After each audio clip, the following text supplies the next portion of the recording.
Okay, so now we come to the part 2 of nutritional assessment methods, and you see that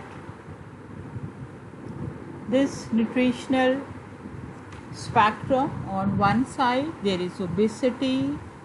When you are assessing nutrition, then of course on one side there is obesity, and to the other side there is malnutrition.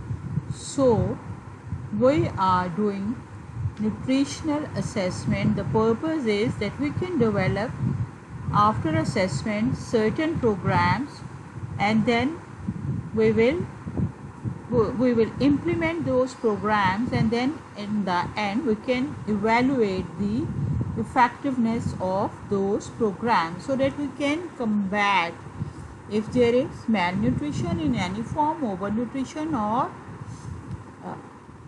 poor nutrition, malnutrition. Whenever there are nutritional problems, we are doing nutritional assessment methods so that we can assess the gravity of the problem or the magnitude of the problem. And in this connection we have discussed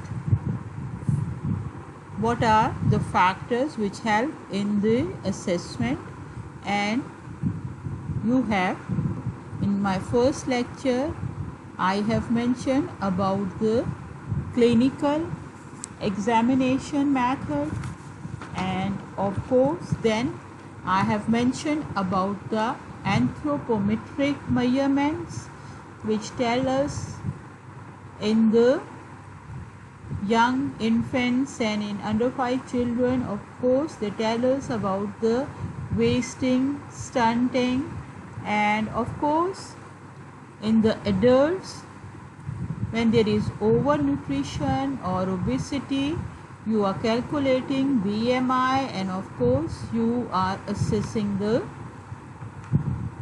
in which category they are falling. Now the third is functional indicators. Just to revise, the first one was clinical examination, the second one was anthropometry, the third one was biochemical and laboratory examination. You are very familiar with all the lab investigations. And now we come to the fourth method of nutritional assessment, and this is labeled as functional indicators. Now functional indicators, they are emerging as an important class of diagnostic tool, right? So they are, although we cannot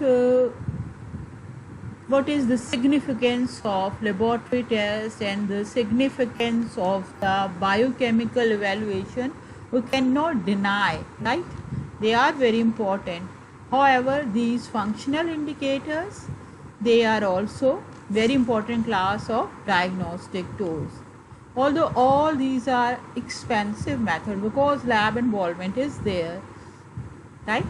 So now the most common functional indicators, they are, number one is structural integrity in cardiovascular system. Now in cardiovascular system, you see whether the capillaries, they are fragile, whether the erythrocytes, they are fragile, what is the tensile strength, and they tell you about the specific dietary deficiency like erythrocyte fragility. This is evidence of vitamin E and selenium deficiency. When there is capillary fragility, this is indicative of vitamin C deficiency, and when there is tensile strength, as low, it shows copper deficiency. So these are sophisticated tests, and they tell you about the nutritional deficiency states. So number one was the structural integrity, and number two, you measure about the host defenses. Now host defenses, here you are estimating leukocyte bactericidal capacity and leukocyte phagocytic capacity.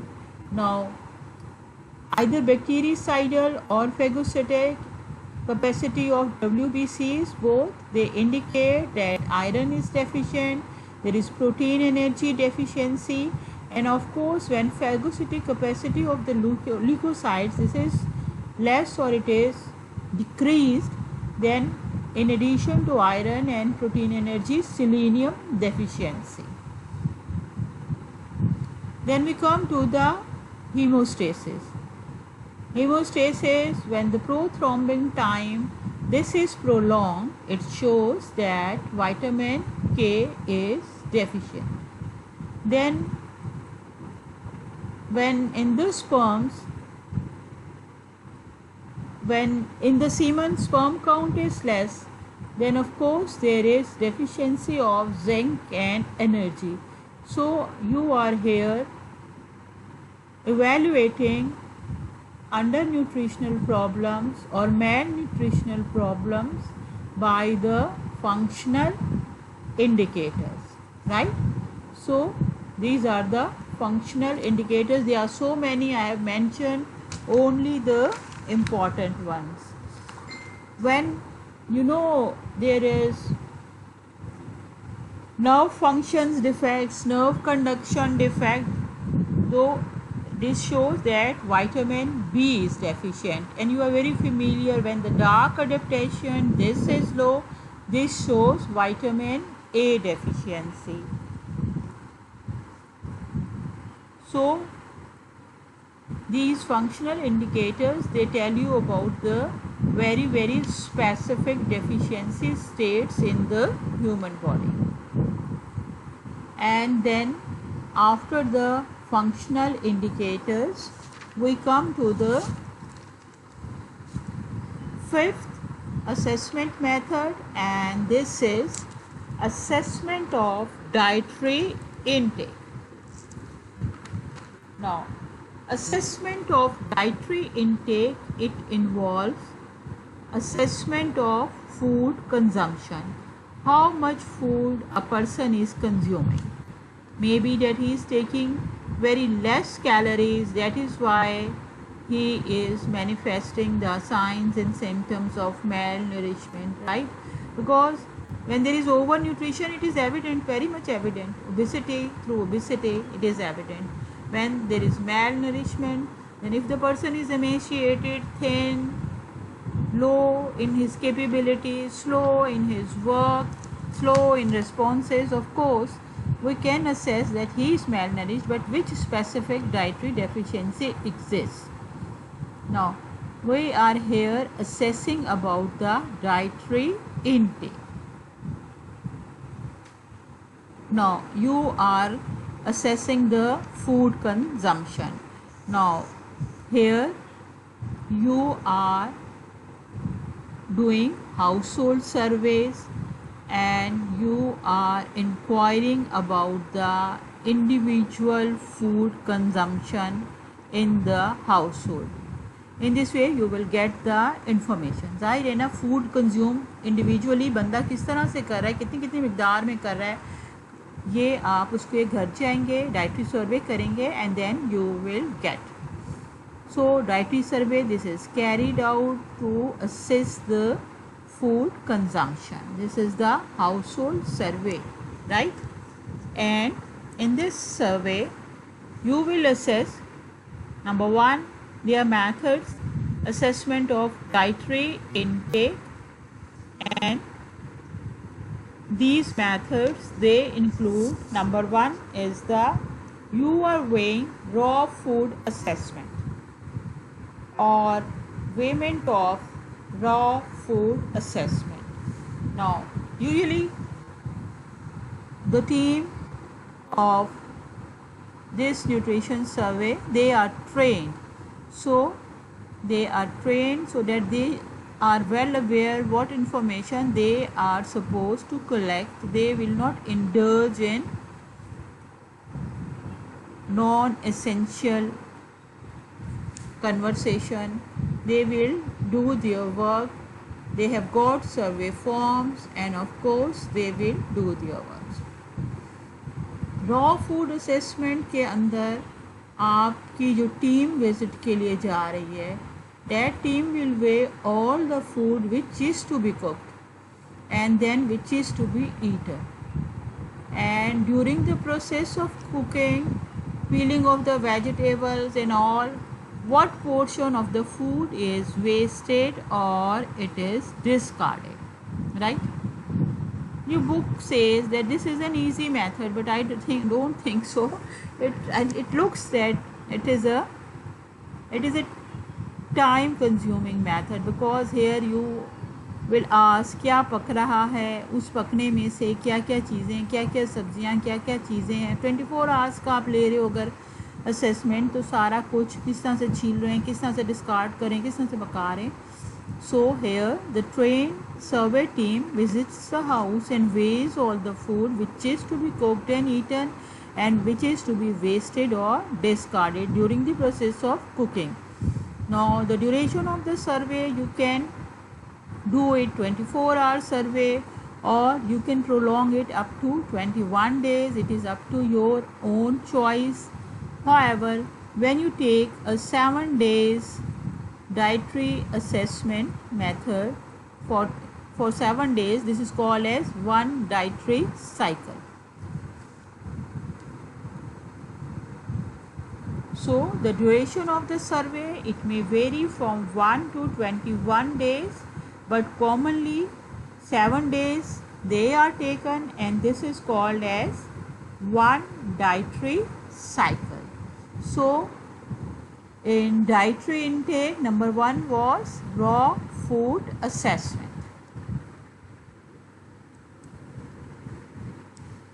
Now in dietary intake assessment, number 2 method is weighment of cooked food. Now the foods which should be preferably analyzed in the state in which they are normally consumed. You are weighing जो सालन पका है घर के अंदर. Now you are weighing what is the cooked food which is to be consumed by the आपकी community के अंदर जिनका आप सर्वे कर रहे हो, which is to be consumed. Cooked amount of food, it is to be weighed, and then we assess that how much food is taken by our community जिसको कि हम analyze करें, जिसकी कि हम assessment कर रहे हैं.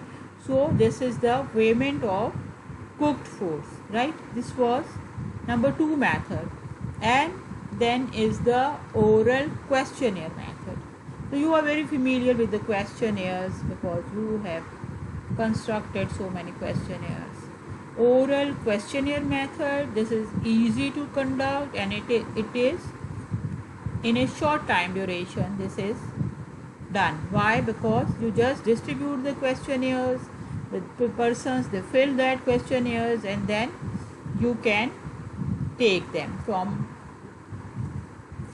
specified time कि मैं इतनी देर में आती हूँ, आप ये फिल करके रखें, फिर मैं आपसे लेती हूँ. या यू विल स्टैंड देयर कि अगर 10-5 मिनट क्या उनसे सबसे फिल करवाए गए और आप ले लेंगे.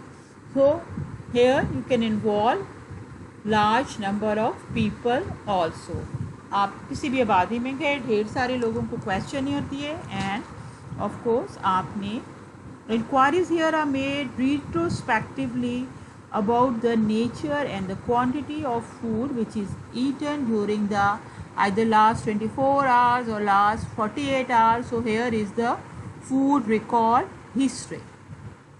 You are asking about the nature as well as the quantity of the food which is eaten during the past 24 or 48 hours. This oral questionnaire method, this will give you reliable results.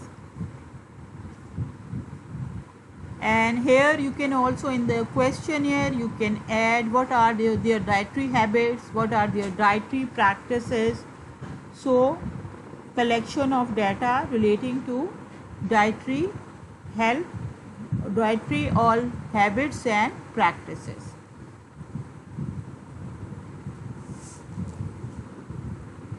So these are the dietary intake assessment methods. Now you have done dietary survey, and this will provide information, of course, about dietary intake patterns of the community, specific food which are consumed, then estimated nutrient intake. So this will indicate relative dietary inadequacies as judged by the standards. So you will get all the information. This will help you in planning the health education activities, and of course it allows you for the assessment, and then of course what you can do for the changes if you have to improve. Even you will assess, of course, what changes they are needed in agriculture and in food industries also. So assessment of course, what are the staple diets. So we have to increase, like here Punjab, wheat, maize, they are staple diets. So we have to, food supply, it should be maintained. What changes we need in our food production industry, in our agriculture industry. So dietary intake assessment through dietary surveys, it gives you a lot of information, especially when you are doing household dietary surveys, right? So this was the fifth method of dietary assessment. And now we come to the very familiar method of you. So you are all well aware, vital statistics. You are collecting vital statistics. You are visualizing the vital statistics of that community, and then you are noticing what is the morbidity data, what is the mortality data, and of course this will identify the groups who are at risk, and of course it will indicate the extent of the risk to the community. Now mortality, if it is in the age from 1 to 4 years, or you can call it as preschool children. So this is related to malnutrition, and this we have discussed in detail in my previous lectures. And we have also discussed that the mortality data and the morbidity data in our country, which is a developing country, this is very high as compared to the developed countries. In the morbidity data and mortality data, we are considering infant mortality rate, second year mortality rate, incidence prevalence of low birth weight babies, and also the life expectancy. All these are influenced by our diet. In one way or the other way, they are influenced by our nutritional status.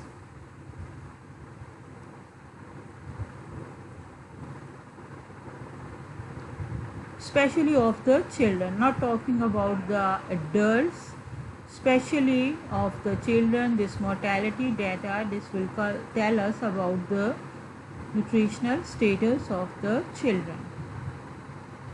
For the adults, you can get the morbidity data from the hospital data, or from the hospital includes all BHUs, all your health facilities. Then of course community health survey, you can do morbidity survey.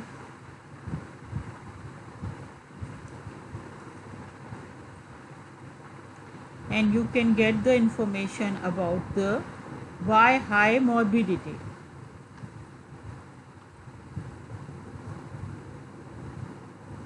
You will get the information about the malnutrition and all this. So vital statistics, they are very important to assess the nutritional status of a community.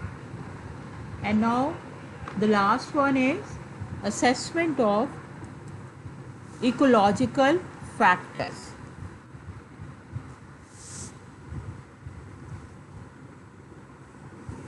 Now, ecological factors, they comprise, number one is the food balance sheet.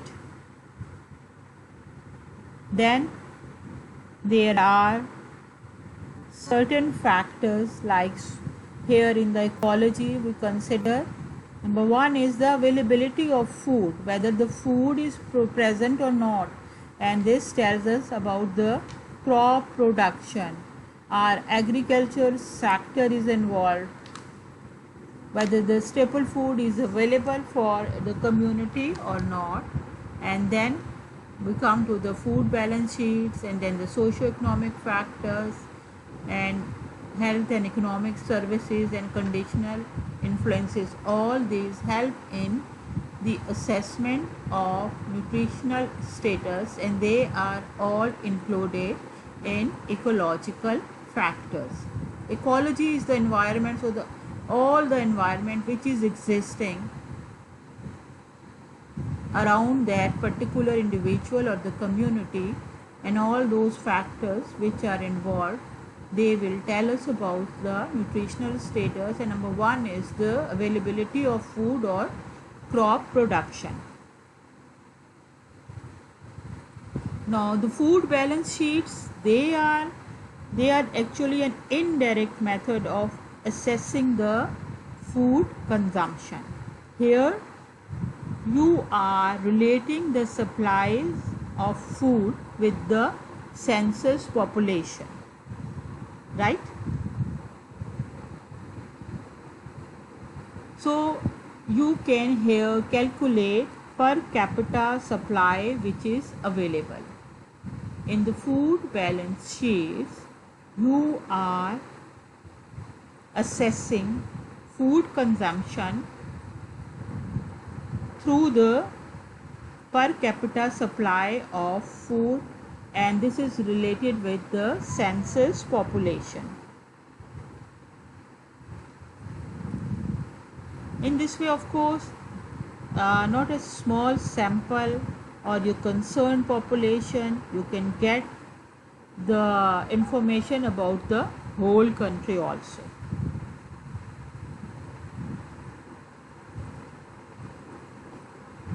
Here, this is the simple method.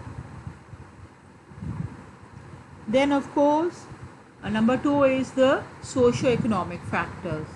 And socio-economic factors, this per capita income, it is related with the per capita income. Of course, if there are resources, then the person can buy the food, but he is deprived of economic resources, then his buying or purchasing power of the food, that will be restricted or low. And of course the availability of food will be then of course difficult for him to get the proper food, balanced diet and all.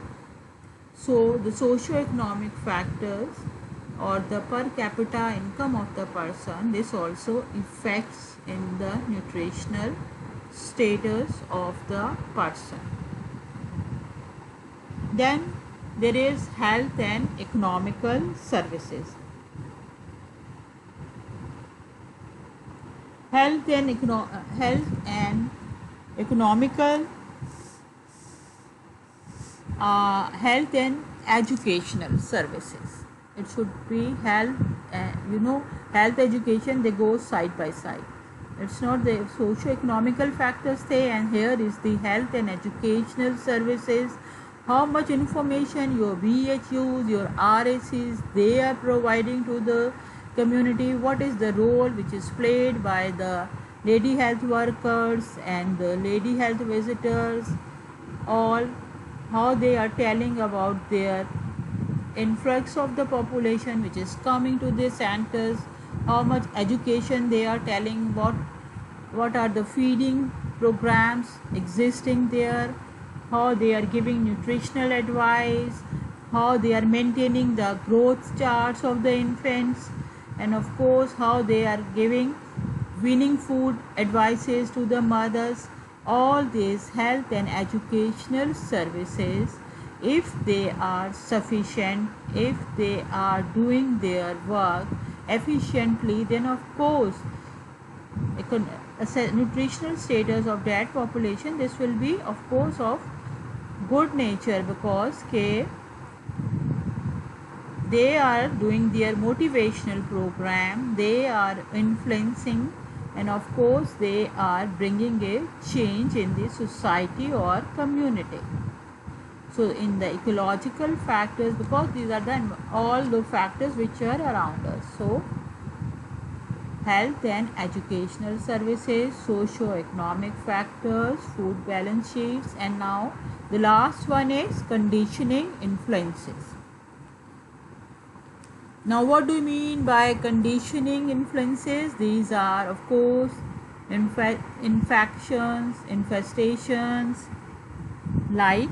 infections like bacterial, viral, all these infections, they will lead to illness, disease, sickness, and of course lead to malnourishment. Then worm infestation, of course, parasitic infestations, parasitic infections, all these will influence the nutrition of the community.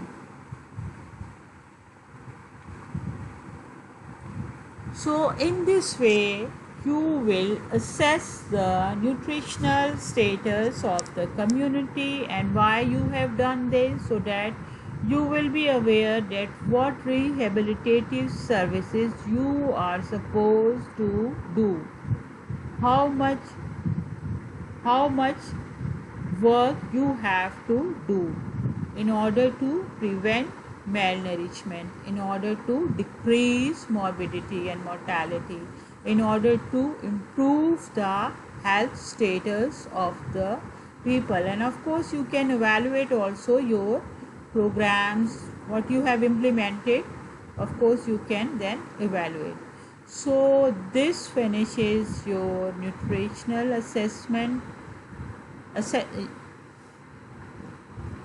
lecture, and this was my last lecture on nutrition. Now again I wish you health, happiness, wellness. May God protect all of us. Stay healthy, stay blessed. Allah Hafiz.